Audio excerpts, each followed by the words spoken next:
The rain had been falling since before midnight, turning the narrow dirt road into something that swallowed headlights whole. A rusted Ford pickup sat half buried in the mud at the edge of a Montana lake, its engine ticking quiet as the storm rolled through. Inside, a man sat with both hands on the wheel and nowhere left to go. His name was Marcus Cole. He was 38 years old, though most mornings he felt closer to 60. His hands were large and scarred across the knuckles, the kind of hands that had done difficult things in difficult places and never quite forgotten them. His face carried the kind of stillness that people sometimes mistook for calm, but was really something else entirely, the stillness of a man who had learned to hold very still so the thing inside him would not wake up. In the passenger seat, pressed against his right shoulder, sat Scout. Scout was a German shepherd, 7 years old, with a broad chest and ears that never fully relaxed. He had been trained by the United States military to detect explosive devices and track missing personnel through conditions that would have broken most animals. He had done those things faithfully and without complaint for 4 years. Then the program ended and Marcus adopted him, and the two of them had been together every day since, through the good years and through the years that were not good at all. The lake outside was called Clearwater. The name felt like a joke tonight. The water was black and restless, hammered flat by rain, and the mountains beyond it had disappeared entirely into clouds.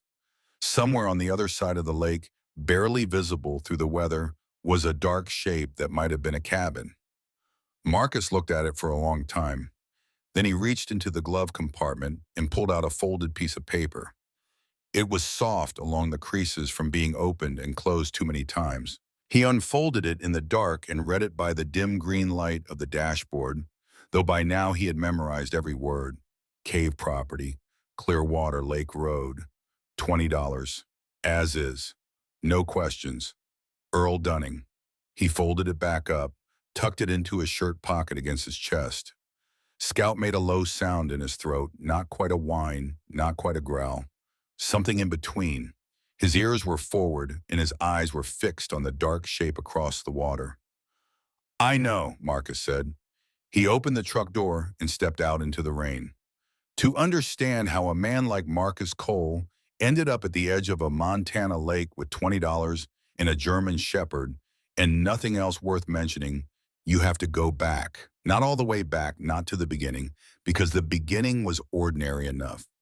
A boy from Colorado, a decent student, a young man who enlisted at 19 because he wanted to be part of something larger than himself, and because there was a particular kind of man he had decided to become. He became that man. He served 2 tours overseas in places that never made the front page of any newspaper, doing work that the government preferred not to describe in detail.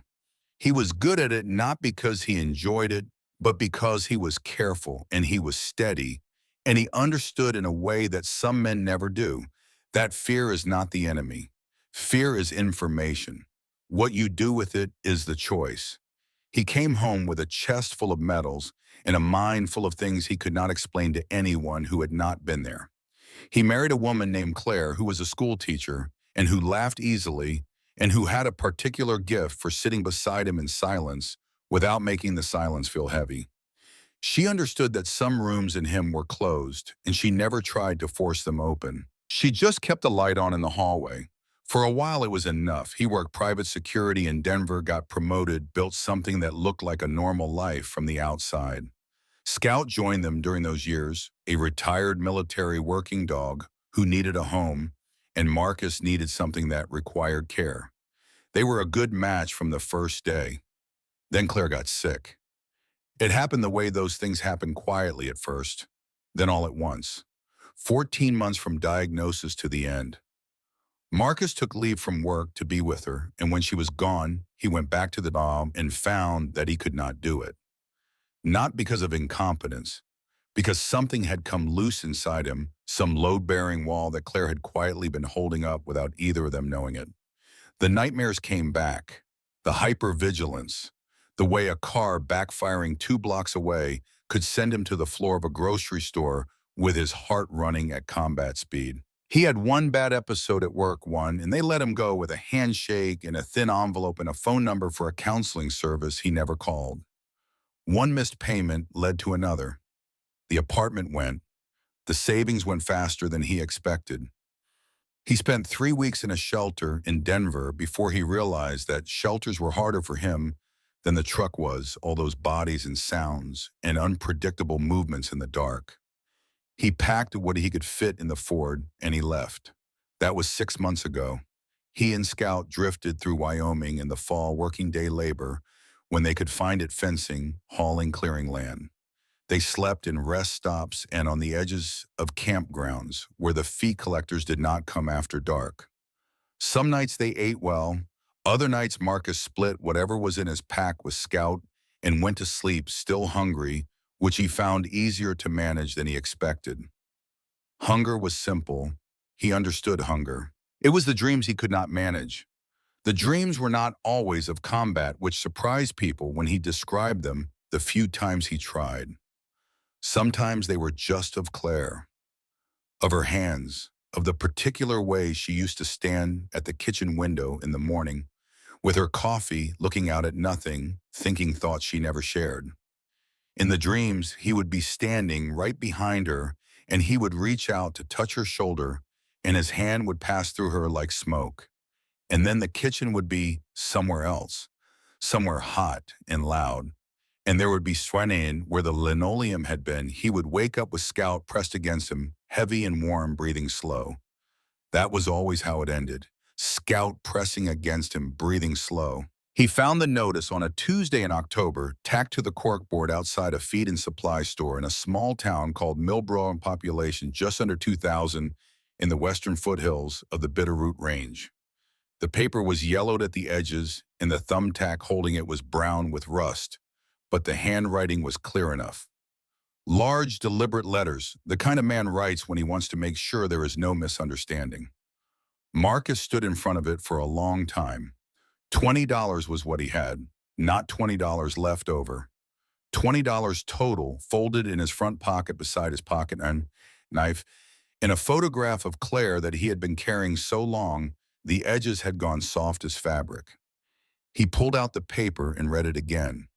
Then he found a payphone outside the store and called the number. The voice on the other end was old and dry as paper, but direct. Earl Dunning said he would meet Marcus in the parking lot of the Millbrook Diner at 3 o'clock. He said to bring cash. He said there was nothing else to discuss on the phone. Marcus was there at 2:45. Scout sat beside him on the bench outside and watched the road. Earl Dunning arrived in a truck even older than Marcus's, a faded green Chevy from the early 80s with a cracked windshield and a bumper held on by wire. He was a thin man, maybe 72, with a face like weathered saddle leather and eyes that were sharp in the way that some old people's eyes get sharper than they were young, as if age had burned away everything non-essential and left only the part that sees. He walked slowly. He carried a small device clipped to his belt that Marcus recognized after a moment as a portable oxygen concentrator, the kind used by people with serious heart conditions who needed supplemental oxygen but were not yet confined to a hospital. They shook hands without names. Earl looked at Scout for a moment with something in his expression that Marcus could not read. Then he handed over a single key on a plain ring and accepted the $20 without counting it. "The road ends at the lake," Earl said. "The cabin's on the north shore. Can't miss it. Cave's built right into the hill behind." Marcus nodded. "How long has it been empty?" "Long time." "Why are you selling all?" Earl looked at him steadily. He seemed to be deciding something. Then he said, "Because I can't do what needs doing anymore. And because you've got the right dog." Marcus waited for more. There was no more. Earl turned to go, then stopped. Without turning back around, he said, "Don't ignore the dig. Whatever he finds, he's earned the right to show you." Then he got in the green Chevy and drove away. Scout watched the truck until it disappeared around the bend. He did not growl. He did not bark. His tail was still, and his body was relaxed, the particular body language of a trained detection dog that has assessed something and found it safe. Marcus looked down at him. All right, he said. The road to Clearwater Lake was unpaved and steep in places, dropping through pine forests so dense the headlights barely reached the trees on either side. The truck rattled and slid on the wet gravel. Once the rear wheels broke loose on a switchback and Marcus steered into the slide without thinking the way driving in bad conditions gets built into muscle memory after enough years. Scout rode with his nose at the gap in the window, reading the air, until Marcus rolled the window up against the cold. The cabin appeared in the headlights like something dredged up from another era.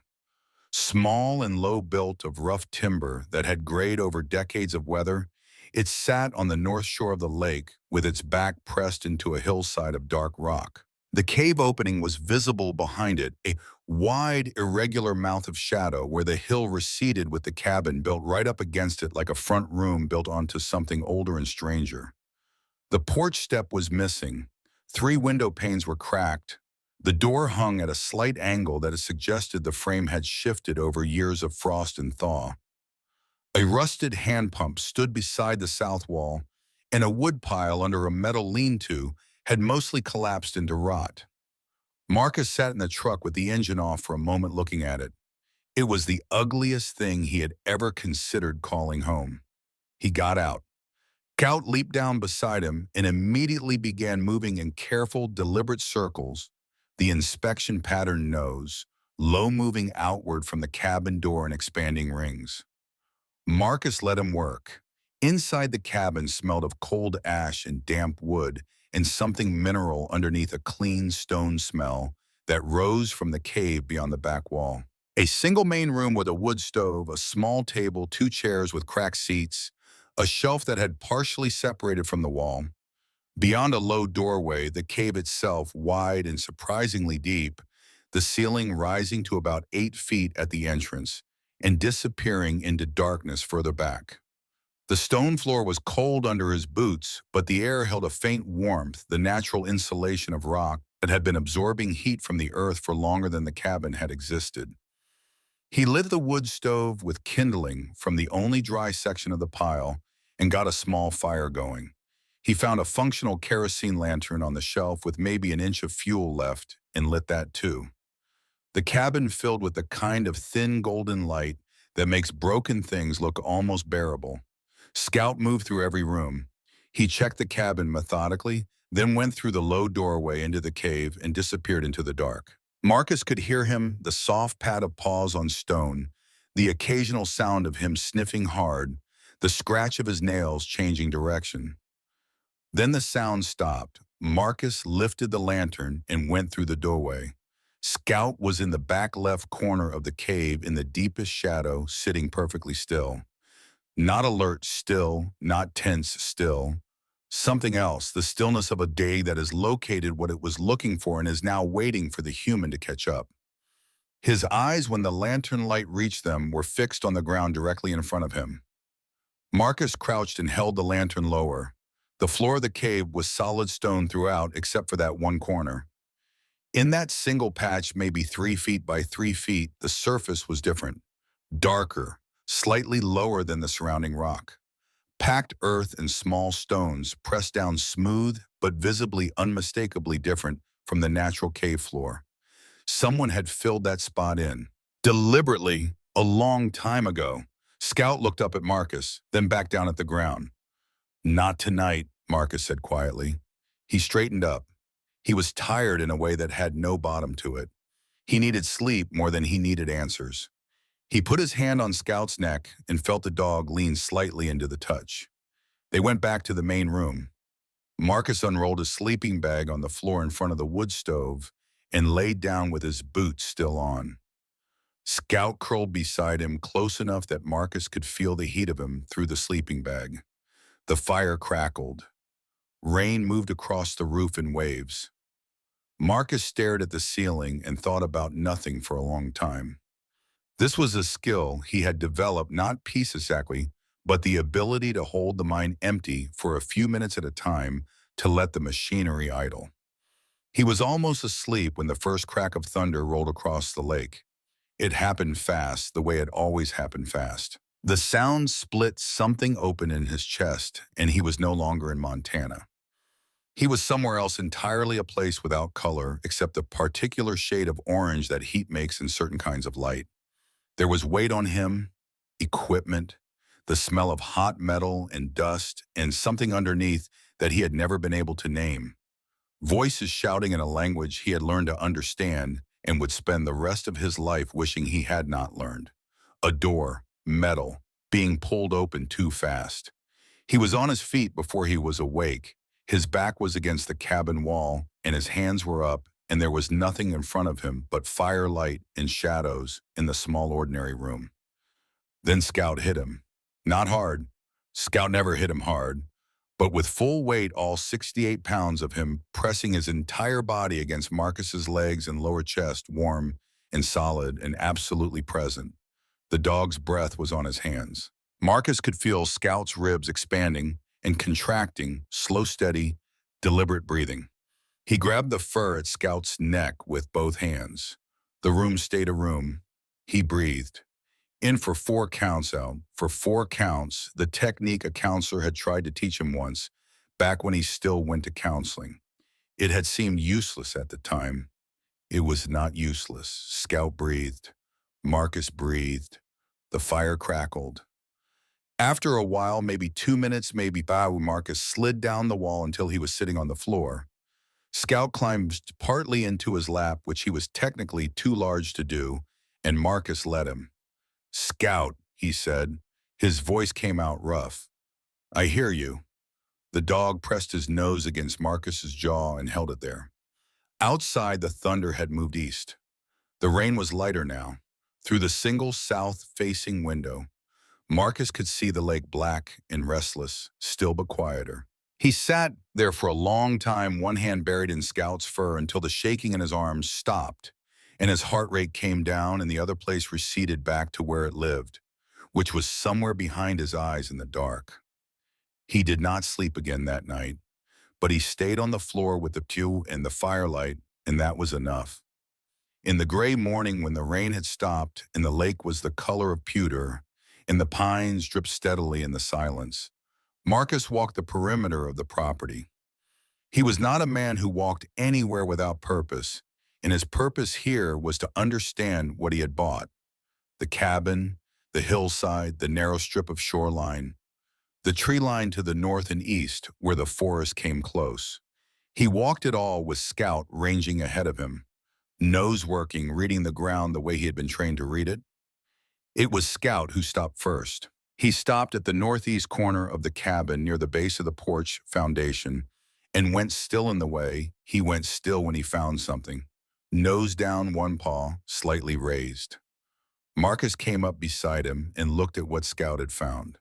Footprints, boot prints pressed deep into the soft earth that the rain had left behind, 2 sets different sizes overlapping in places, leading from the tree line to the cabin wall and back again. The tread pattern was industrial, deep-lugged, the kind of boot worn by men who worked outdoors in rough conditions or who wanted to be prepared for rough conditions. They were fresh. The edges were still sharp. The rain had stopped before midnight, which meant these prints had been made after midnight. Marcus crouched and studied them without touching them.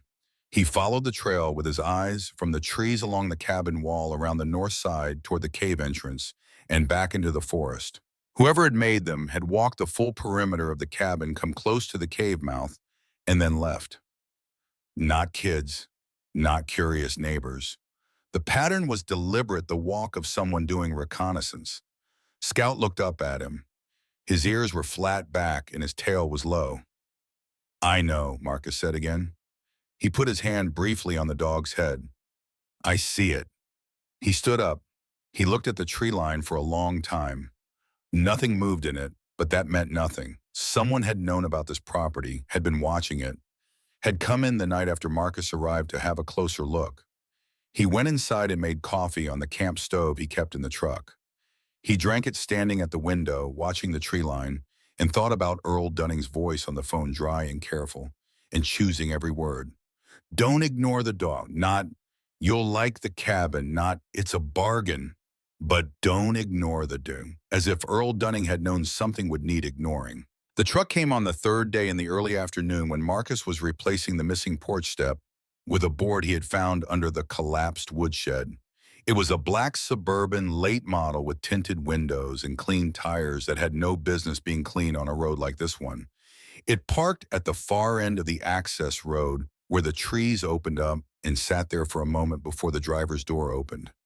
The man who stepped out was perhaps 57 years old, built solidly without being large with silver hair, cut short in a gray suit that fit precisely, in a posture that communicated without any particular effort that he was accustomed to being the most significant person in any room he entered. He walked toward Marcus without hurrying, as if the mud did not concern him, as if the remoteness of the location did not concern him, as if nothing in the world had ever concerned him very much. Scout came around the corner of the cabin and stopped. His body dropped into a low, wide stance, weight forward, ears forward, the controlled stillness of a military dog that has assessed a threat and is waiting for instruction. A sound built in his chest, not loud, deep. The man stopped about 15 feet away and smiled. It was a good smile practiced, and even the kind deployed by men who had learned that smiling early established a useful dynamic. "Marcus Cole," he said, not a question. "You know my name," Marcus said. "Small county, word gets around."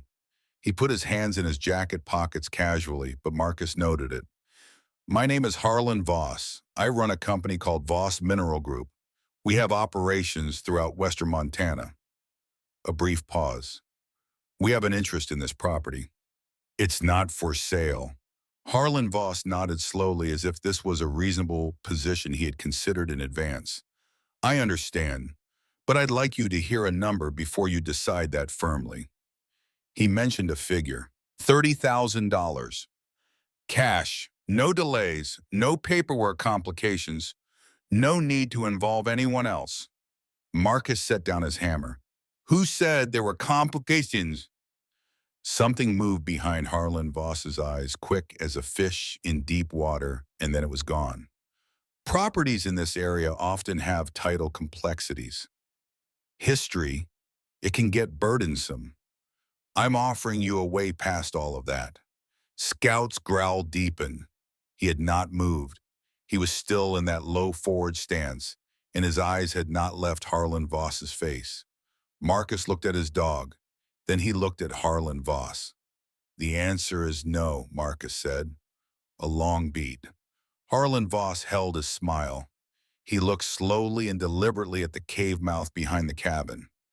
He looked at it the way a man looks at something he knows the value of, not curious, but calculating. "Interesting piece of geology," he said almost to himself. Then he looked back at Marcus.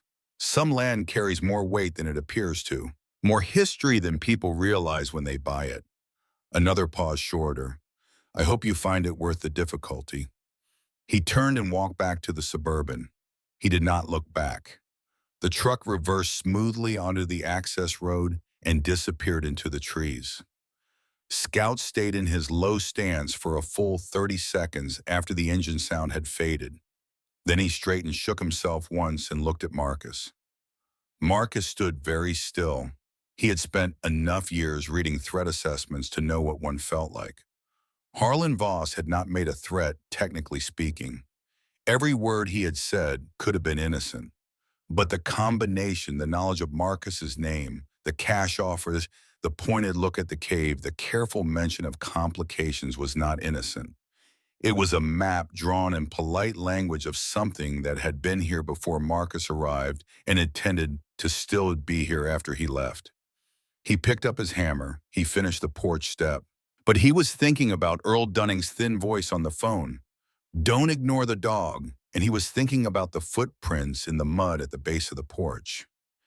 And he was thinking about the patch of filled-in earth at the back of the cave the one Scout had found on the first night and had not stopped returning to in the 3 days since, sitting beside it in the mornings, lying near it, in the afternoons, watching it the way a trained dog watches a location that contains something it has been trained to find. The fourth night came in cold and clear, the storm having finally moved east and left the sky above the Bitterroots blazing with stars. Marcus sat outside on the new porch step with a cup of coffee and looked at the lake. The water was still now reflecting the stars in long broken ribbons. An owl somewhere in the pines asked its question and received no answer. He thought about Claire. He thought about the way she used to say that the thing about veterans was not that they could not feel things, but that they felt everything too much and had been trained to show nothing, and that the two forces together were like a river dammed up in a very small space. She had not said this as criticism. She had said it the way she said most things, carefully and with the specific intention of being understood rather than being right. He missed her the way you miss a limb, not constantly but continuously in the background of everything, always there, sometimes sharp and sometimes just a dull awareness of absence. Scout came out and sat beside him. They stayed like that for a while in the cold and the silence. Then Scout stood up. His ears snapped forward. His nose lifted, working the air coming off the lake. He turned and walked to the cabin door, stopped, looked back at Marcus. Then he went inside. Marcus followed. Scout went straight through the main room and through the low doorway into the cave without hesitating. Marcus took the lantern from its hook and lit it and followed. The flame threw long shadows across the stone walls. The air was cool and clean and smelled of deep earth. Scout was in the back corner, the left corner, the same corner he had sat in every night since they arrived. But tonight was different. Tonight Scout barked, once sharp and short and loud enough that the sound bounced off every stone surface in the cave and came back from three directions at once. Then he dropped his nose to the filled-in earth and began to dig. Not the tentative pawing of an uncertain dog, the serious, committed digging of a trained detection animal that has decided the time for patience is over. Marcus crouched down beside him. He held the lantern close and looked at the earth the Scout was disturbing. In the lantern light, he could see it clearly now. The way the soil was a different color, darker brown, looser in structure, clearly placed there by human hands. The surrounding cave floor was pale gray stone, solid as the mountain it was part of. This patch was an anomaly, an intrusion. Someone had dug this hole once a long time ago, and then filled it back in. Marcus reached out and pressed his palm flat against the earth. It was cold, dense, but not stone. He stood up slowly. He looked down at Scout, still digging steadily, his big paws turning up dark soil in rhythmic strokes. He thought about $30,000 offered in cash by a man who knew his name. He thought about footprints in the mud that had not been there at sunset. He thought about an old man with a failing heart who had driven 2 hours to hand over a key for $20 and had not once asked what Marcus planned to do with the place. Don't ignore the dog. Whatever he finds, he's earned the right to show you. Marcus went to the truck. He came back with the short-handled camp shovel from the kit behind the seat. He crouched down beside Scout. He set the lantern on a nearby outcrop of rock where it would throw light on the corner. He put the blade of the shovel against the earth. "All right," he said quietly. "Show me." And he began to dig. The shovel struck metal at 23 minutes past midnight. Marcus felt it before he heard it, a hard resistance traveling up through the handle into his palms, different from the resistance of packed earth or stone. He stopped. He set the shovel aside and went down to his knees and used his hands the way archaeologists do, the way soldiers do, when they are not sure what they are about to uncover and want to feel it before they see it. The dirt came away in clumps, cold, dense, smelling of iron and deep time. What emerged from the earth was a box. Steel construction, roughly 18 inches long and 12 wide, with reinforced corners and a latch mechanism that Marcus recognized from military service, the kind of hardware used on waterproof field containers, built to survive conditions that would destroy ordinary storage. The exterior was heavily rusted brown-orange along the seams, but the construction underneath was solid. Whoever had built this box had built it to last. He lifted it free of the hole and set it on the cave floor. Shout sat back on his haunches and watched. His work was done. He had found the thing. The rest was Marcus's problem. Marcus sat cross-legged in front of the boss with the lantern between them and looked at it for a long moment without touching it. There was a weight to the moment that he could not entirely explain, not superstition. He was not a superstitious man, but something close to respect. Whatever was in this box had been here longer than he had been alive. Someone had put it in the ground deliberately in a place they believed was hidden and sealed it and walked away. That act carried gravity. He worked the latch. It resisted the rust in the mechanism, making the metal stiff and reluctant, but it gave after a moment with a sound like a small bone breaking. He lifted the lid. Inside, nested in what had once been burlap but had degraded over decades into something closer to brown dust, were 3 velvet bags drawn closed with leather cords. Beside them, wrapped in oilskin that had kept better than the burlap, was a bundle of documents. Marcus opened the first bag. Gold coins tumbled into his palm, heavy, warm-colored, even in lantern light, stamped with dates from the 1920s and 1930s. American Eagles, St. Gaudens, Double Eagles coins that a collector would have recognized immediately as significant. He counted 12 in the first bag. The second bag held silver Morgan dollars and peace dollars, heavier than the gold, the faces worn smooth with handling. The third bag held jewelry, a woman's brooch set with small garnets, a man's pocket watch with a cracked crystal, 2 plain gold rings, a locket on a chain that Marcus did not open. He set the bags aside and turned to the documents. The oilskin had done its work. The papers inside were yellowed and brittle at the edges, but legible. The ink faded to brown in places, but consistent, the handwriting of a man who had written with care and intention. The top document was a property survey dated March 1941, stamped with the seal of Ravalli County, Montana. It described in legal language a parcel of land totaling 412 acres in the Clearwater Lake drainage, including mineral rights to a silver deposit, surveyed and confirmed in the spring of that year. At the bottom, the owner of record, Thomas Aldrich. The second document was a deed, same land, same owner, recorded June 1941 with the county clerk. The third was a surveyor's assessment, more technical, describing the silver deposit in geological terms.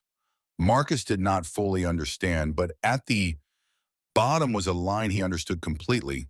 Estimated recoverable value at current market, $1.8 to $2.4 million, 1941 dollars. Marcus sat back on his heels and did the math in his head, adjusted for inflation, adjusted for current silver prices. He arrived at a number that did not seem real, sitting in a cave in a cabin he had bought for $20. He set the assessment aside and found the last document in the bundle. It was not official. No stamps, no notary seal. Just a single sheet of paper folded twice, written in the same deliberate hand as the survey notes, but faster. The pen had pressed harder in places, as if the writer's hand had been unsteady. To whoever finds this, my name is Thomas Aldrich. I am writing this on the 14th of November, 1941. I am hiding this box because I no longer trust that what I own will remain mine. A man named Harold Voss has made clear that he intends to acquire the mineral rights to this land regardless of my wishes. He has lawyers. He has connections to the county government that I do not have. I am not naive enough to think that the law will protect me simply because the law is on my side. If you are reading this, something has gone wrong. The land is yours now. Find Thomas Aldrich, or find what became of him, and you will understand why this box was buried. The dog knows. Dogs always know. Marcus read that last line twice. He looked up at Scout. Scout was watching him with the particular attention he reserved for moments when something important was happening that he could not fully parse but knew mattered. Marcus folded the letter carefully and placed it back in the oilskin. He looked around the cave, at the stone walls, at the dark ceiling, at the mouth of the cave where the Montana night showed through the cabin's rear doorway as a rectangle of cold starlight. Thomas Aldrich had buried this box in 1941, And then, according to his own letter, something had gone wrong. Marcus pulled out his phone and searched the name. The results were sparse but clear enough. A brief entry in a regional history database. The Aldrich family, Thomas, his wife Margaret, and their 3 children had vanished from their property near Clearwater Lake in the autumn of 1943. No bodies were ever found. The case had been investigated briefly by county authorities and then closed as inconclusive. The property had passed through unclear legal channels over the following decade and eventually been acquired by a company called Voss Mineral Holdings in 1952. Voss. Marcus set the phone down on the cave floor. He looked at it. He looked at the box. He looked at Scout. Harlan Voss, he said aloud in the quiet of the cave. The name sat in the air and did not improve. He almost missed it. He was replacing the documents in the oilskin when his fingers found something at the very bottom of the box beneath the burlap dust, pressed flat against the steel floor. A small envelope, much newer than everything else, the paper still white, not yellowed, the edges still sharp. His name was not on it. Just 2 words in blue ink and handwriting that was not Thomas Aldrich's, opened carefully. Inside was a single folded note. There is more. Northwest corner, outside under the iron pipe. Don't open that one here. You'll know when. E.D. Marcus stared at it for a long time. Earl Dunning had been here before him, had found this box or had known about it, or both, had left this note, had sold the land for $20 to a stranger with a military working dog because he could no longer do whatever needed doing himself. The oxygen concentrator on his belt, the careful eyes, the way he had looked at Scout. Don't ignore the dog. Whatever he finds, he's earned the right to show you. Earl Dunning had not been selling a piece of property. He had been passing a responsibility. Marcus sat in the cave until the lantern fuel began to gutter. Scout pressed warm against his side and thought about what it meant to be handed something by a dying man who had run out of time. He found a lawyer in Millbrook the next morning. He had to ask at the gas station because there was no sign he could find, and the attendant, a teenager who looked at Scout with open admiration, said there was one attorney in town who handled land disputes, a woman named Diane Mercer, whose office was above the hardware store on Main Street. The office was small and organized with the particular precision of someone who worked alone and could not afford disorder. Bookshelves, floor to ceiling. A desk that was completely clear except for a yellow legal pad and 2 pens arranged parallel to each other. Behind the desk, a woman in her mid-40s with dark hair going gray at the temples, in the kind of composed, watchful face that made Marcus think she had learned at some point not to show her reactions until she had decided what they were. She looked at Scout when they came in. She looked at Marcus. She said, "Sit down," without asking who he was or why he was there, which he appreciated. He told her the outline, the cabin, the box, the documents. Thomas Aldrich. She listened without interrupting. When he finished, she was quiet for a moment, looking at the yellow legal pad, and then she said, "Harlan Voss came to see you. 3rd day, $30,000. Cash." She wrote something on the pen. Then she said, "He offered me money once too, to not take certain cases." A pause. "I didn't take it." Marcus waited. She put the pen down and looked at him directly. "My father worked as an engineer at a Voss mineral operation south of here in 1987. There was an accident, a tunnel collapse. 3 men died, my father among them. The investigation was handled by a county safety board that Harlan Voss, who was 29 years old at the time, had significant influence over." She said this without heat, which Marcus understood was harder than saying it with heat. The findings were sealed by court order. The families received settlements with non-disclosure agreements. I have spent 18 years trying to find a way around that seal. She picked up the pen again. What you have in that box may be the first piece of evidence I've encountered that predates Harlan Voss's ability to manage outcomes. If Thomas Aldrich documented what Harold Voss did to his family in 1943, and if that documentation connects to how Voss Mineral Holdings acquired the land in 1952, Then what you have is not just a property dispute. She looked at him. It's a pattern. Scout had settled on the floor beside Marcus's chair. His head was up, ears forward, watching Diane Mercer with attention. She looked at the man and something in her expression shifted slightly, not softened exactly, but something. He's not growling, she said. He doesn't growl at people he's decided are trustworthy, Marcus said. She considered this seriously. All right, she said. Show me what's in the box.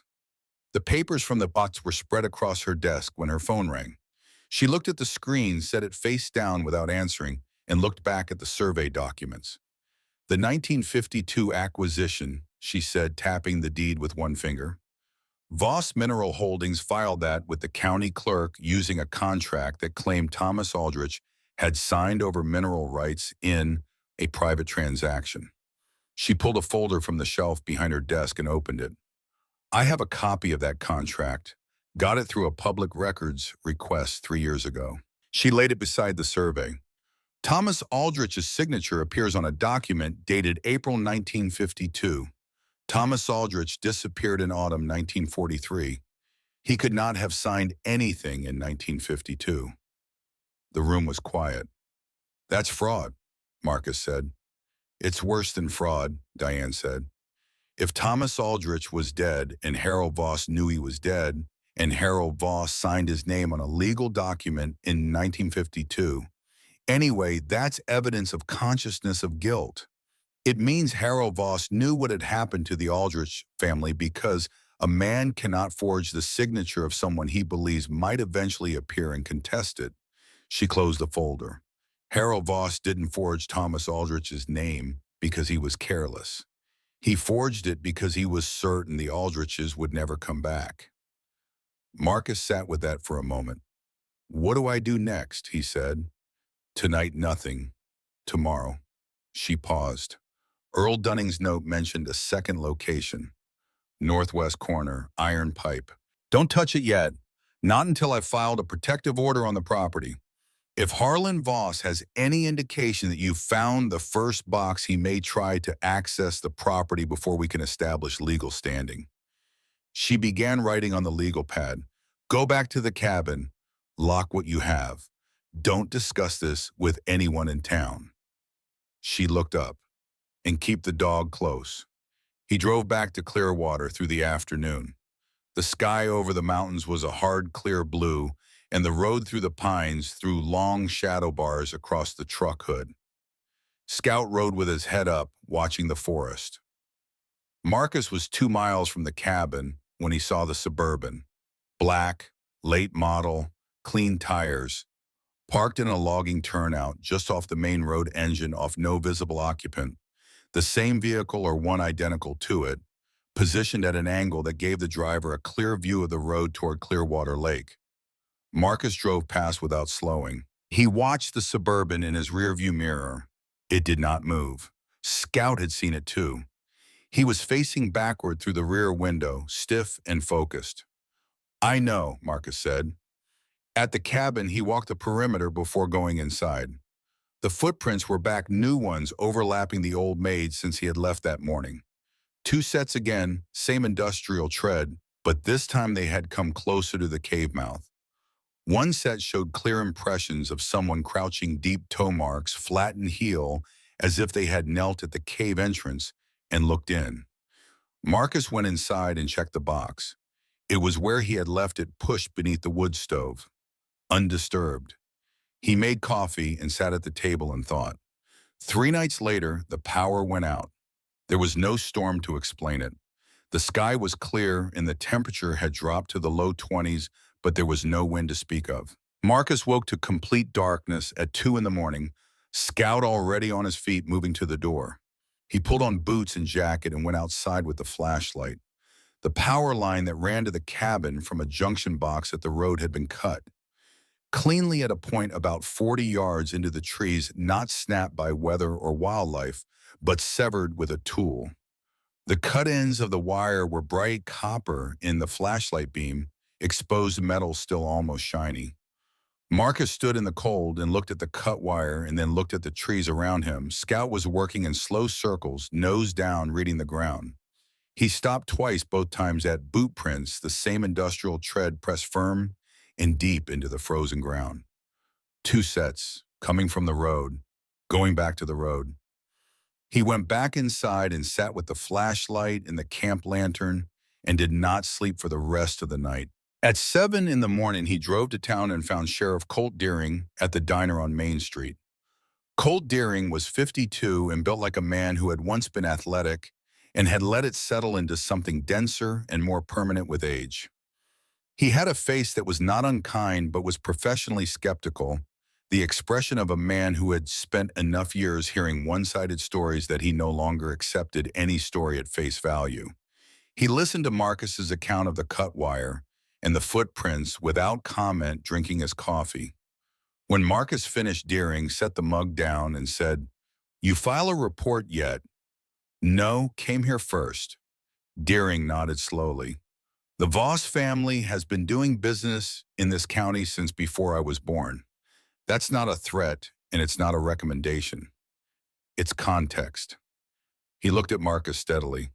"I don't work for Harlan Voss, but I work in a county where Harlan Voss employs a significant number of people and where his family's name is on 3 buildings, including the library." Another pause. "You need to understand what you're dealing with before you understand what I can and can't do. Can you take a report about a cut power line?" "I can and will." He pulled a notebook from his jacket. "But I want you to understand that a cut power line in a remote property is difficult to attribute. Defense will argue weather, animals, equipment failure." He looked up from the notebook. "What I can tell you is that the men who cut that line were not kids and they were not local.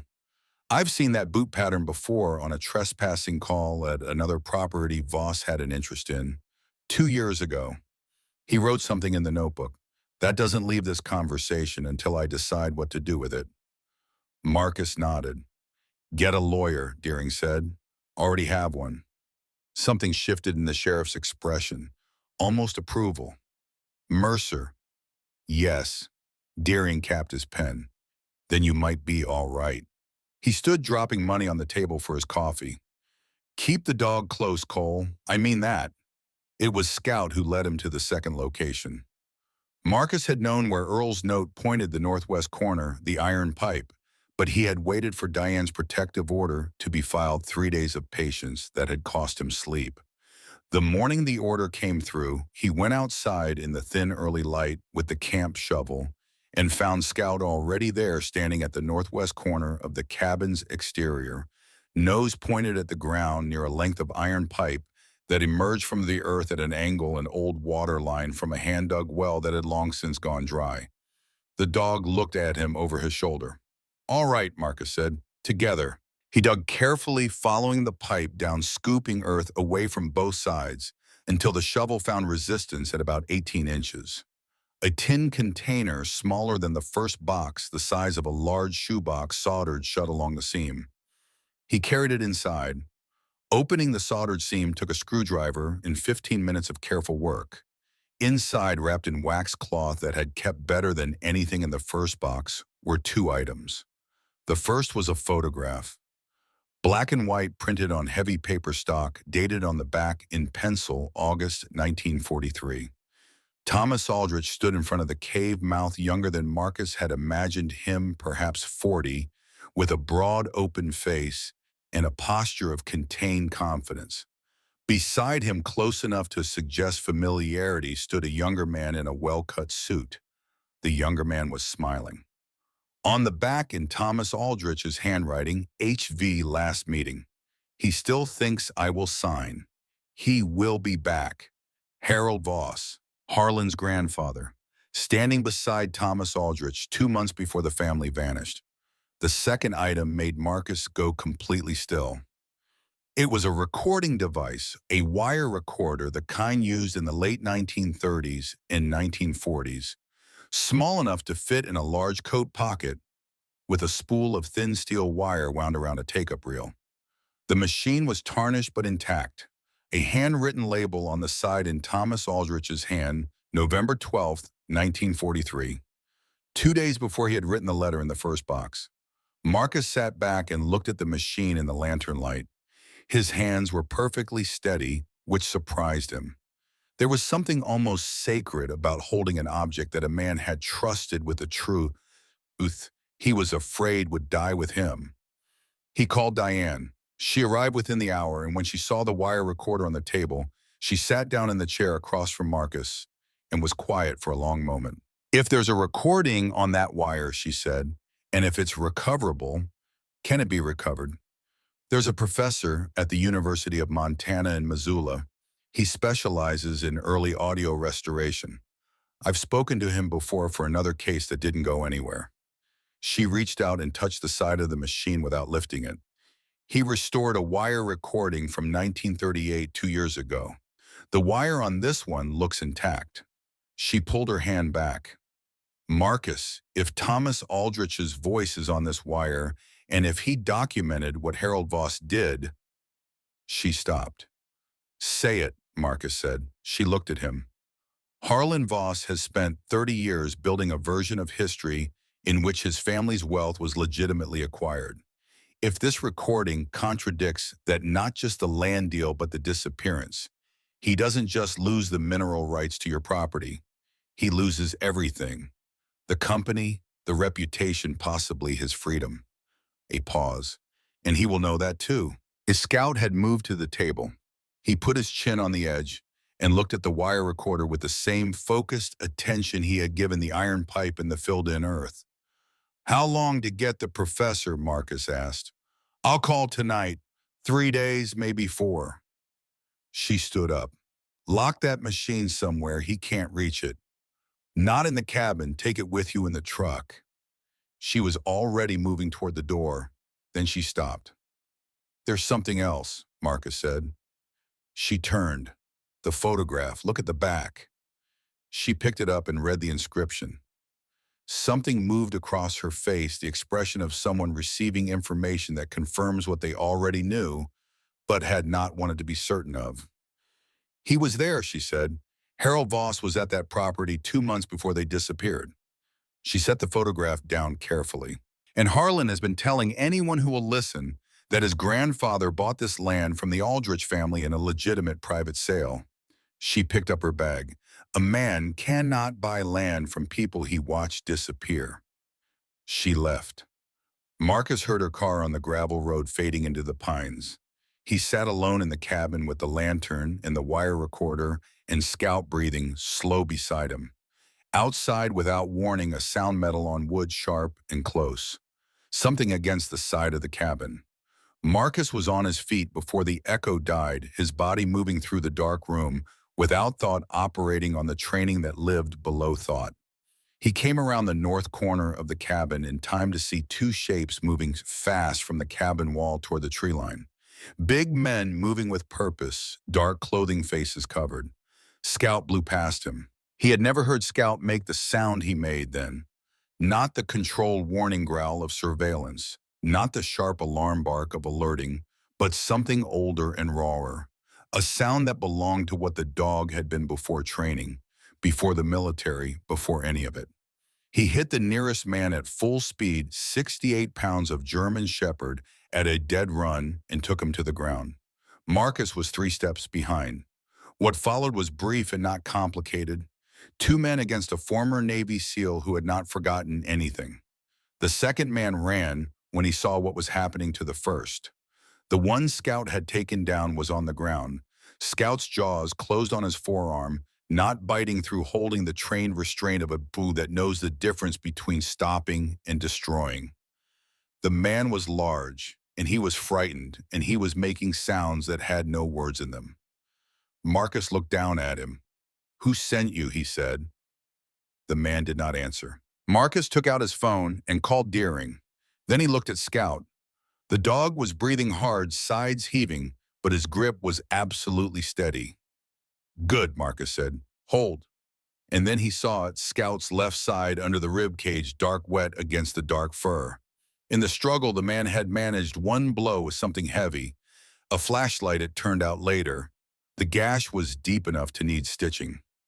Something tightened in Marcus's chest that was not combat calm and not fear. It was something more personal than either. He knelt down and put his hand gently on Scout's flank. The dog did not release his grip, did not look away from the man on the ground, but his tail moved once briefly, acknowledging the touch. "Hold," Marcus said again, his voice lower now. "I've got you."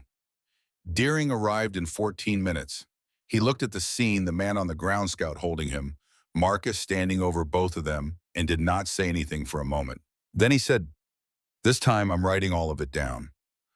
That night, after the man had been taken to county holding and Deering had photographed the boot prints and the tool marks on the cabin siding, after the vet in Millbrook had stitched Scout's flank with 6 sutures and given Marcus a kit for wound care, Marcus sat on the floor of the cabin with Scout's head in his lap.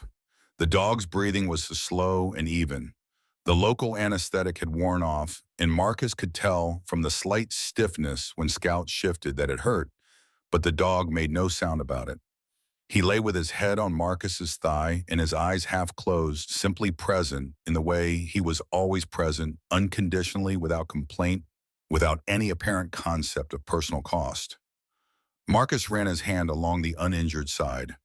The fur was thick and coarse at the outer layer, dense and soft underneath. He thought about what it had taken for a man like Thomas Aldrich to write the dog nose on a piece of paper in 1941 and mean it, to trust that whoever found the box would have a dog worth trusting, to leave a wire recorder and a photograph in an iron pipe and believe across the gulf of whatever was coming for him that the truth he was preserving would eventually reach someone who could use it. He thought about Earl Dunning, thin as paper, driving his green Chevy to a parking lot in Millbrook to hand a key to a stranger for $20 because he was running out of time and he had recognized something in the classified ad Marcus had placed. Looking for work, mechanical experience, military background, will travel, that told him this was the man. Or maybe it was the dog. Maybe it had always been the dog. Marcus looked down at Scout's face. The dark eyes were fully closed now, the ears relaxed in sleep, the big chest rising and falling. His phone lit up on the floor beside him. A text from Diane Professor confirmed, "Can see us in 3 days in Missoula. Bring the recorder. Don't tell anyone where you're going." And then 20 seconds later, a second text. "Also, I pulled the full county records on the Aldrich property transfer. Marcus. The 1952 contract, the one with Thomas Aldrich's forged signature.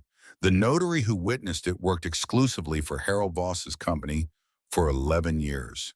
And the county clerk who recorded it retired 6 months later on a pension that was 3 times what his county salary should have allowed."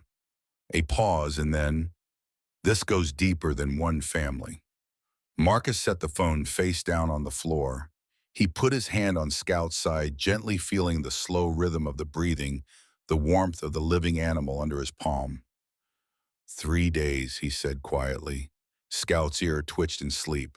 Outside, the Montana night was clear and cold, and full of stars that had been burning long before Harold Voss was born and would still be burning long after whatever happened next. The lake was still. The pines were still. Inside the cabin, the wire recorder sat in its wax cloth wrapping in the locked metal case behind the truck seat, holding the voice of a man who had been afraid and had recorded his fear anyway because he believed it mattered. It had waited 80 years. It could wait 3 more days. The drive to Missoula took 2 hours through mountain passes that were beginning to show the first thin snow of the season along their upper ridges. Marcus drove with the wire recorder in its locked case on the back seat and Scout riding shotgun, and neither of them said anything for most of the journey, which was fine. They had never needed to fill silence with each other. Professor Elliot Graves worked out of a basement laboratory in the communications building at the University of Montana, a low-ceilinged room crowded with equipment that looked either very old or very new with nothing in between. He was a small man in his early 60s with reading glasses pushed up on his forehead and the particular kind of focused energy that belongs to people who have spent decades caring deeply about something most other people have never considered. He shook Marcus's hand briefly and then looked at the wire recorder for a long time without touching it, the way a doctor looks at an X-ray before speaking. 1943, he said. Not a question. That's the date on the label. The wire itself is the variable. If it's corroded, if it's stretched or tangled, there may be nothing recoverable. He picked up the machine, finally turned it in his hands with great care. If it's intact and the wax cloth may have been sufficient, then yes, I've restored worse. He looked at Marcus over the reading glasses. Come back tomorrow morning. Marcus and Scout slept in the truck in a rest stop outside Missoula. He did not sleep well, but he slept. Scout curled against him in the cramped cab and breathed slow, and the night passed. The professor called at 7:43 in the morning. Marcus was already driving back toward the university when the phone rang. He put it on speaker. The wire is intact, Professor Graves said, corroded on the outer layers of the spool, but the inner recordings are of course recoverable. I've done a preliminary restoration. A pause, and in that pause, Marcus heard the professor choosing his words. Mr. Cole, what's on this wire? You need to hear it with your lawyer present. Diane was in Missoula by 10 o'clock. They sat in the professor's laboratory, Marcus, Diane, Scout lying on the floor between them, and listened to the voice of Thomas Aldrich speak across 80 years of silence. The recording quality was imperfect. There was a continuous background hiss, and certain words dropped out entirely where the wire had degraded. But Thomas Aldrich's voice was clear enough, and what he said was clear enough, and neither Marcus nor Diane spoke while it played. He identified himself, first name, date, location. November 12th, 1943. His voice was controlled, but not entirely steady. The voice of a man speaking for the record who knows the record may never be heard. He described Harold Voss. He described 3 meetings, the first 2 cordial, the third not. He described the offer Harold Voss had made for the mineral rights, generous at first, then less generous, then not an offer at all, but a statement. He described what Harold Voss had said at the 3rd meeting, which was that the Aldrich family's presence in Ravalli County had become an inconvenience that Harold Voss intended to resolve, and that the specific method of resolution would depend on whether Thomas Aldrich was willing to be reasonable. Then Thomas Aldrich's voice dropped lower, and he said, he told me the children would be the first to go, that no one looks for a family that doesn't have powerful friends, that Ravalli County has always taken care of its own, and we were not its own. The wire hissed. I have not signed. I will not sign. I am leaving this recording because I believe what he told me. I believe he will come back, and I believe he will do what he said. If my family disappears, if you are hearing this, and we are engaged, Harold Voss is the reason. I have no other enemies. I have done nothing to deserve this except own land that another man wants. A long pause on the recording. The sound of breathing. My wife's name is Margaret. My children are named James, Helen, and Clara. James is 12, Helen is 9, Clara is 6. I want someone to know their names. The wire hissed. The dog knows. Dogs always know. If you found this, you have a good day. Trust him. Then the sound of footsteps somewhere in the recording distant outside the room where Thomas Aldrich was speaking. The sound of something striking wood hard and deliberate. A door. Thomas Aldrich's voice suddenly lower and faster. They're at the door, and then nothing. The wire ran on in silence for another 40 seconds, and then the professor reached forward and stopped the playback. The laboratory was very quiet. Diane had her hands flat on her knees, and she was looking at the wall. Marcus was looking at the recorder. Scout had gotten up from the floor at some point during the playback and was sitting pressed against Marcus's leg, and Marcus had not noticed until now. He put his hand on the dog's head. James, Helen, and Clara, he said. Yes, Diane said. Her voice was completely even, which Marcus understood by now was the way she handled things that affected her deeply. She reached into her bag and took out a folder. She opened it on the workbench beside the recorder.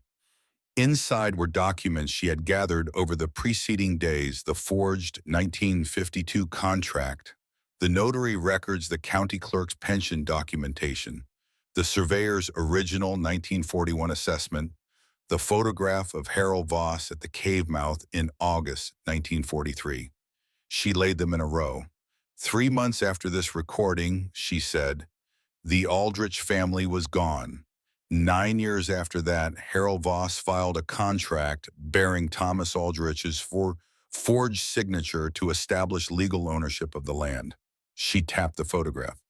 He was at that property in August 1943. Thomas Aldrich recorded this in November 1943. The family disappeared that autumn. She looked at Marcus.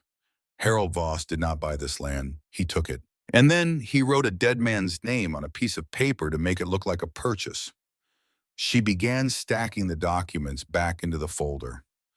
I'm filing for an emergency injunction this afternoon, she said. I'm also contacting the FBI field office in Helena. What Thomas Aldrich described constitutes evidence relevant to an 80-year-old disappearance, which is a federal matter. The forged contract is federal fraud. She closed the folder. Harlan Voss is going to find out about this before the week is over. There is no way to prevent that. Marcus nodded. When he finds out, she said, looking at him directly, the pressure will increase.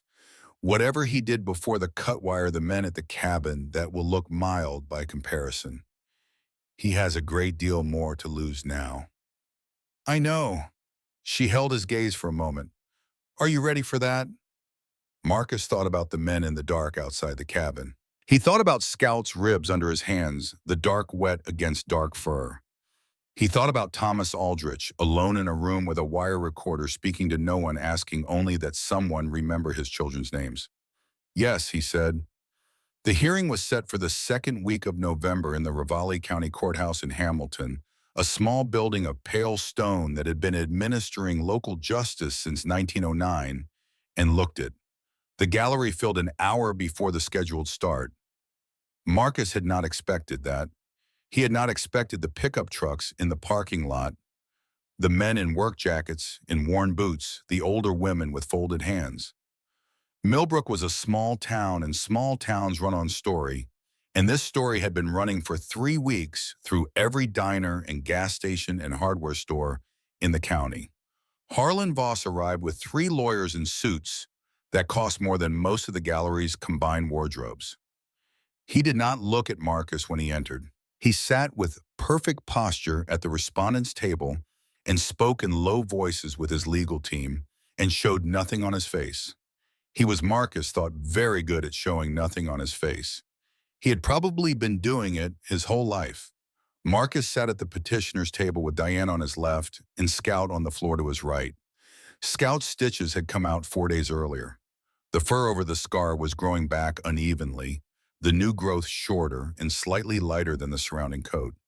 He sat with his left shoulder touching Marcus's right foot, light contact barely perceptible, but there. The judge was a woman named Hartwell, 60-something, with the compressed patience of someone who had sat through a great many cases in which people believed their version of events was definitively true. She reviewed the filings for several minutes without speaking in the courtroom, entirely silent. Then she said, Ms. Mercer, you may proceed.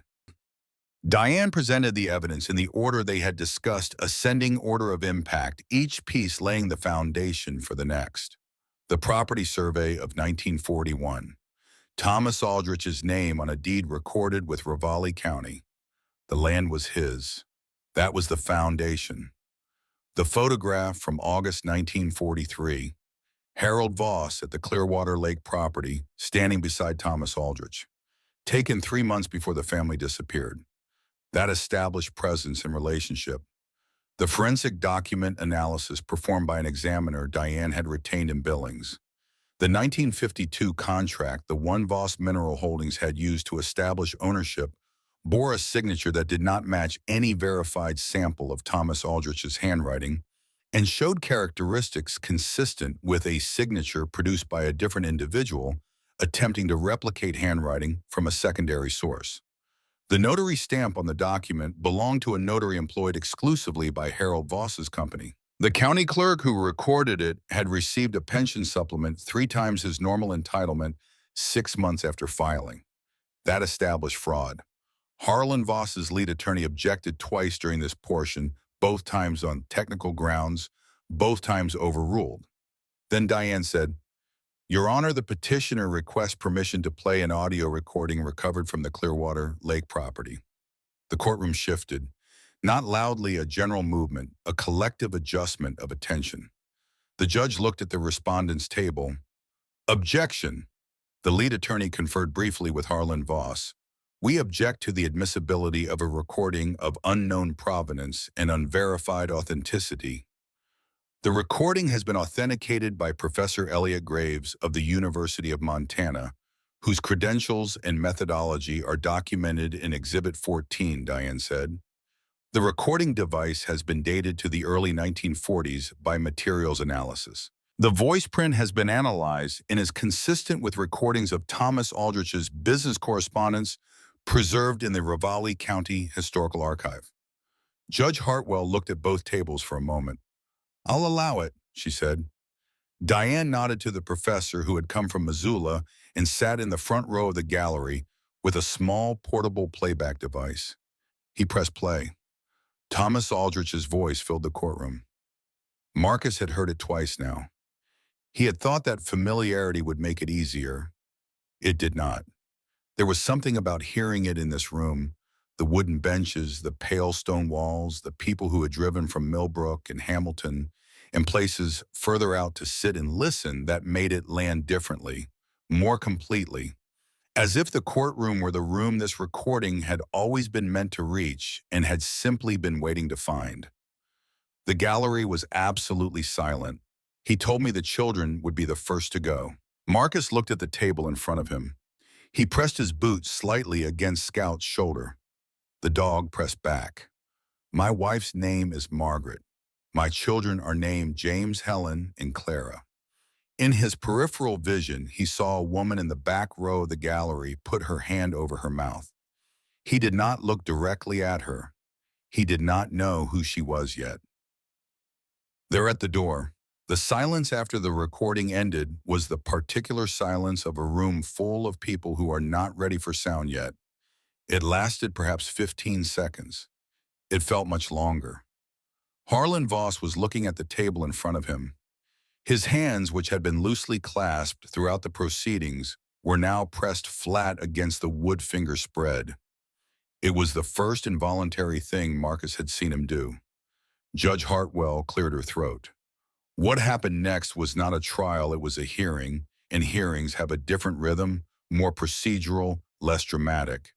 But the rhythm accelerated. Harlan's legal team attempted 4 separate arguments: that the recording was inadmissible, that the property chain of title had been legally established through decades of unchallenged use, that the forged signature allegation was speculative, that the connection between Harold Voss and the Aldrich disappearance was circumstantial. Diane dismantled each of them with the unhurried efficiency of someone who had spent 18 years preparing for a version of this moment. The 4th argument, the circumstantial nature of the connection between Harold Voss and the disappearance, was the one that brought Marcus to his feet. He had not planned to speak.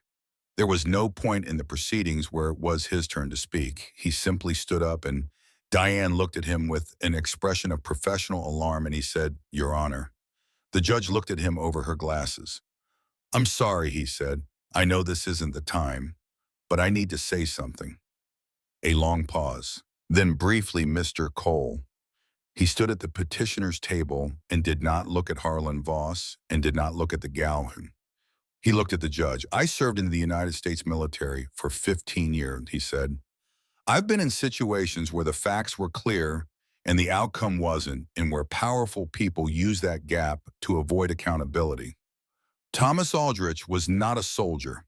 He was a man with a wife and 3 children and a piece of land he owned legitimately, and he sat alone in a room 80 years ago and recorded his own fear because he knew no one with power was going to help him." He paused. "His family disappeared. 3 children. The oldest was 12.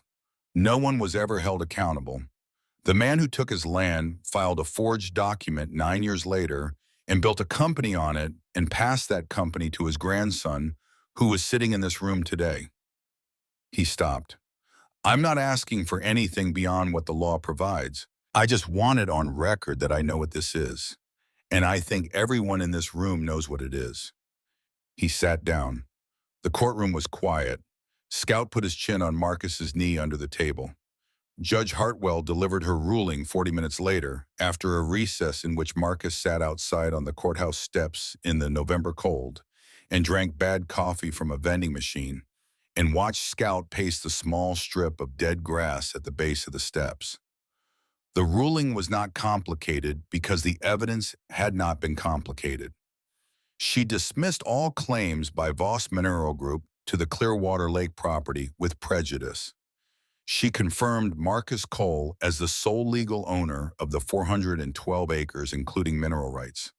She referred the matter of the forged 1952 document to the Ravalli County Prosecutor's Office and simultaneously notified the FBI field office in Helena of the potential federal dimensions of the case. She did not make findings about the Aldrich disappearance that was beyond the scope of the hearing, but she placed the wire recording and all related documents into the official court record where they would be available to any investigative authority that chose to pursue the matter.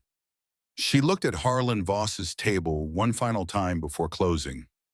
The court notes, she said, that the circumstances described in the Aldrich recording, if substantiated by further investigation, represent a matter of significant public interest that predates the current dispute by 8 decades.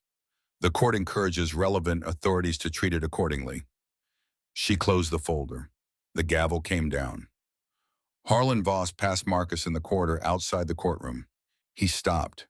His lawyers kept walking, giving him a moment or perhaps simply not wanting to be present for it. Up close, without the distance of the hearing room between them, he looked different than he had at the cabin. Smaller was the wrong word. He was still a solidly built man with good posture and expensive clothes. But something had gone out of him, or perhaps something had come off him the way a coat comes off and reveals the person underneath is less substantial than the coat suggested. He looked at Marcus for a moment without speaking. Then he said, "My grandfather told me the land was purchased honestly, that the Aldriches had sold and moved away." A pause. "He told me that my entire life." Marcus looked back at him and said nothing. "I don't know," Harlan Voss said, "if that changes anything." "No," Marcus said, "it doesn't change what happened to them, but it changes what you do next." He held the man's gaze. "Your grandfather made a choice. You've been making choices based on a story he told you. Now you know the story was wrong. That's the choice you're at now." Harlan Voss looked at him for another moment. Then he walked away down the corridor, and Marcus watched him go and felt nothing he could easily name. Scout pressed against his leg. Marcus looked down at him. The scar on his flank was barely visible under the new fur growth. "Come on," he said. "There's one more thing." The woman from the back row of the gallery was waiting outside on the courthouse steps. She was 78 years old, and she had the particular quality of old women who have been carrying a weight so long that it has become part of their posture, not bent by it exactly, but shaped by it the way a tree is shaped by prevailing wind. Her name was Ruth Aldrich Pierce, and she had driven from a care facility in Billings because Diane had found her 3 days earlier and told her what was in the wire recorder, and Ruth had sat quietly for a very long time and then said she would be there. Her mother had been Margaret Aldrich's younger sister.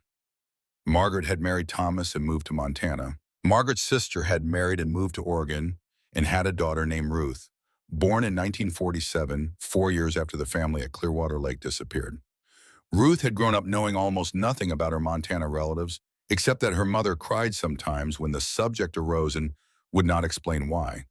She had spent 40 years trying to understand what her mother had not been able to tell her. She stood at the base of the courthouse steps and looked at Marcus and then looked at Scout. Marcus came down the steps and stood in front of her. He held out the velvet bags from the first box, the gold coins, the silver, the jewelry, the locket on its chain, the woman's brooch, the two plain rings. These belonged to your family, he said. They should go back to you. Ruth Aldrich Pierce looked at the bags in his outstretched hands. Her face moved through several things that Marcus recognized. Grief and something past grief, something that had been waiting longer than grief usually waits. She took the bags, she held them against her chest. Then she looked at Scout. My mother used to say, she said, and her voice was steady in the way that very old women's voices can be steady when they have had long enough to prepare for something, that the Aldriches always kept good dogs, that it was a kind of inheritance, knowing which dogs to trust. Scout stepped forward without being told. He walked to Ruth Aldrich Pierce and sat down in front of her very close and looked up at her face. She put one hand on top of his head. They stood there for a moment, the old woman and the palm and the November light coming cold and clear across the courthouse lawn. Marcus watched them and did not say anything. Some moments are not improved by words. 8 months later, in the long gold light of a Montana summer, the property at Clearwater Lake looked like a different world. It was not unrecognizable. The cave was still there. The lake was still there. The mountains were still there. The peace. But the collapsed woodshed had become a workshop. The cracked windows had been replaced. 3 new structures stood on the south side of the property, built in the same rough timber style as the original cabin sleeping cabins, warm and solid each, with a wood stove and a covered porch facing the lake. A training field had been cleared in the meadow east of the tree line.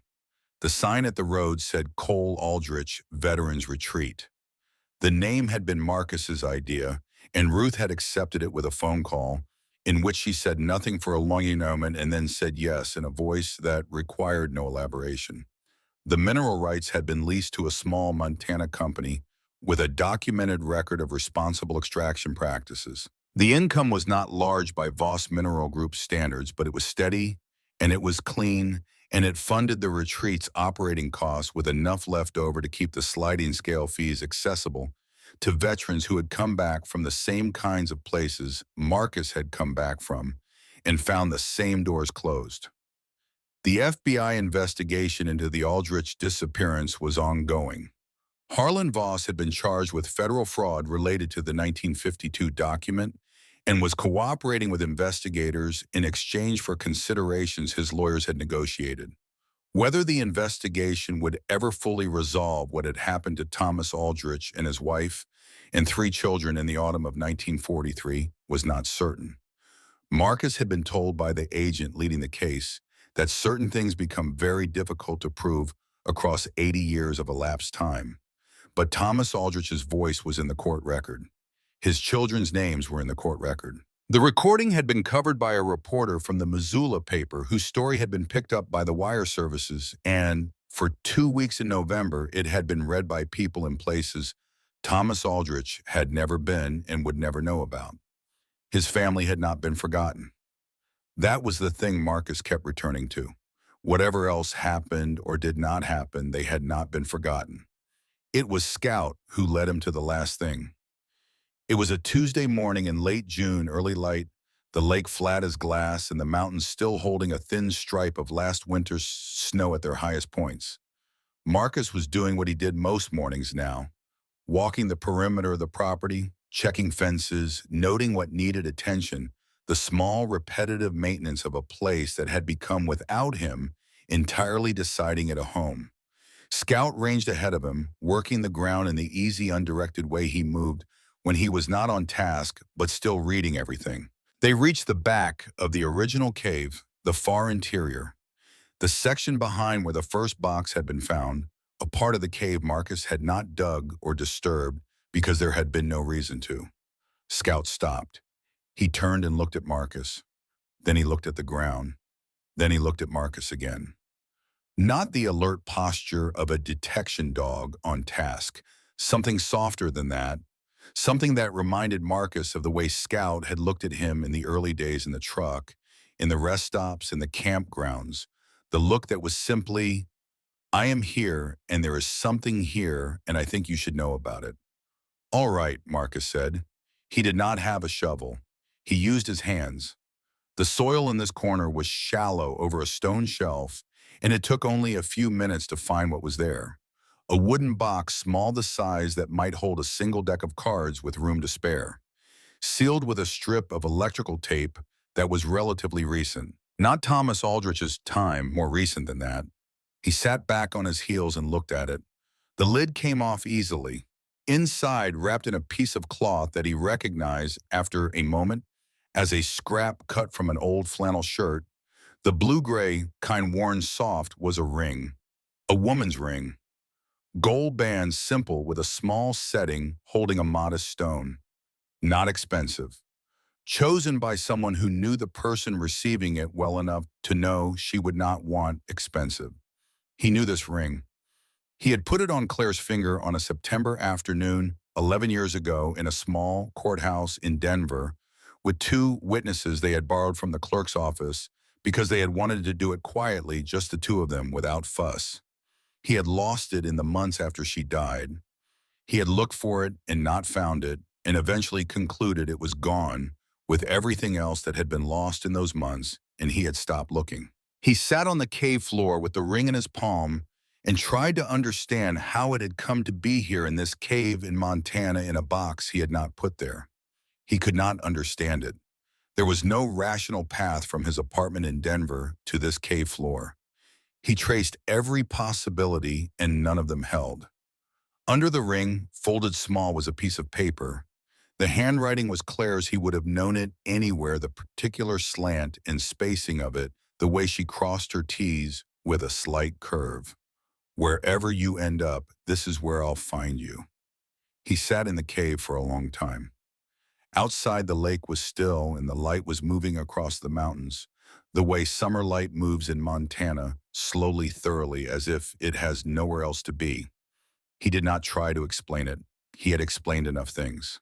He had spent the last year explaining documents and recordings and land surveys and forged signatures in the mechanisms by which one man's cruelty had been preserved in the earth until another man's dog refused to leave a particular corner of a cave. Some things did not need explaining. Some things needed holding. He put the ring on the chain with his dog tags, Claire's ring beside the tags, resting against his chest, where the weight of it was exactly right. He walked out of the cave into the morning. Scout was waiting for him on the porch step in the same sun, in the same light, with the same unhurried patience he had brought to every morning of their years together. Marcus sat down beside him. The lake was in front of them, and the mountains were beyond the lake, and the summer was long, and the retreat behind them was beginning to stir with the sounds of the morning, a door, a voice, the smell of coffee from the main cabin kitchen. He put his hand on Scout's back. The dog leaned into it once briefly, and then straightened, comfortable, present, watching the lake with his ears in their natural half-forward position, reading the air the way he always read the air. Good dog, Marcus said. It was not adequate. It was never going to be adequate. But Scout's tail moved once against the porch boards, a single quiet thump, which Marcus had long ago learned to understand as I know. I know. We're all right. The morning moved over the lake. The mountains held their light. Somewhere in the pines behind the retreat, a bird was saying the same thing over and over, and the lake was saying nothing at all. And Marcus Cole sat on the step he had built with his own hands and let the day begin. He had come to Clearwater looking for a place to disappear. What he found instead was that some things buried deep enough, truth, grief, love, do not rot. They crystallize. They wait in the dark with the patience of stone and wire recorders and velvet bags and small wooden boxes waiting for the particular combination of a good man and a good dog who will not stop until they have been found. Scout barked once. Sharp, certain, final. The sound crossed the lake and touched the mountains and came back.